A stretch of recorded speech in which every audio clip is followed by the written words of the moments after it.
ভালো গুণগুলি। Premium design ও নির্মাণ। এই ফোনে অ্যালুমিনিয়াম ইউনিবডি ডিজাইন ব্যবহার করা হয়েছে, যা ওপরের মডেলগুলোর টেকসই বড় পরিবর্তন। সামনে ও পেছনে সিরামিক শিল্ড 2 গ্লাস আছে, যা ঝাঁকি স্ক্র্যাচ প্রতিরোধে সহায়তা করবে। উচ্চমানের display, 6.9 inch OLED display, 120 hertz promotion refresh rate সহ। খুব উজ্জ্বল স্ক্রিন, আউটডোর ব্যবহারে ডাইরেক্ট রোশনিতে ভালো দেখা যাবে। ক্যামেরা উন্নয়ন, 3টি 48 এমপি ক্যামেরা, নতুন টেলিফোটো এবং আল্ট্রা ওয়াইড অপশন সহ। জুমের অপটিক্যাল ক্ষমতা বেশি হয়েছে। নতুন ফ্রন্ট সেলফি ক্যামেরা, যা সেন্টার স্টেজ ফিচার, যা ভিডিও কল বা সেলফিতে কাজ ভালো করবে। ব্যাটারি লাইফ ও চার্জিং, ব্যাটারি ক্যাপাসিটি আগের তুলনায় কিছুটা বড়। ভিডিও প্লেব্যাক বা ভারী কাজেও ভালো টান। নতুন 40 ওয়াট চার্জিং সমর্থন, 40 ওয়াট অ্যাডাপ্টার দিয়ে দ্রুত অর্ধেক চার্জে পৌঁছাতে পারবে প্রায় 20 মিনিটে। নতুন চিপ ও পারফরম্যান্স, A19 প্রো চিপ, যা পুরনো মডেলগুলোর তুলনায় দ্রুত এবং দক্ষ। নতুন কুলিং সিস্টেম আছে, যা শরীর গরম হওয়া কমাবে ভারী কাজের সময়।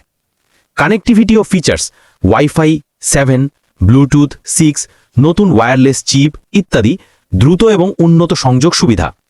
IP68 রেটিং, ধুলো ও পানির প্রতিরোধ ক্ষমতা। খারাপ বা সীমাবদ্ধ দিকগুলি। 1. উচ্চ দাম। দাম অনেক বেশি, স্টোরেজ বাড়লে খরচ আরও বাড়ে। বাজেট সীমিত হলে হয়তো ঝামেলা। 2. বয়স অনুযায়ী বড় ও ভারী।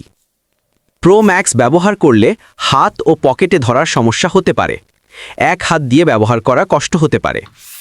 ওজন একটু বেশি। 3. স্ক্র্যাচ ও ক্ষতিপূরণের বিষয়। অ্যালুমিনিয়াম বডি থাকায় কোণাগুলোতে স্ক্র্যাচ বা চিপ হতে পারে, বিশেষ করে ক্যামেরা বাম্পের চারপাশে।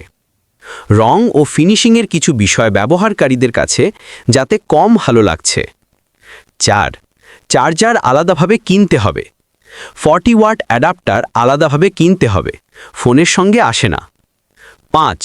কিছু ফিচার এখনও প্রতিদ্বন্দ্বীদের তুলনায় পিছিয়ে থাকতে পারে, যেমন AI ভিত্তিক মডেল বা সার্টেন ভিডিও এডিটিং ফিচার, যেখানে অ্যান্ড্রয়েড ফোনগুলো একটু দ্রুত পরিবর্তন আনছে।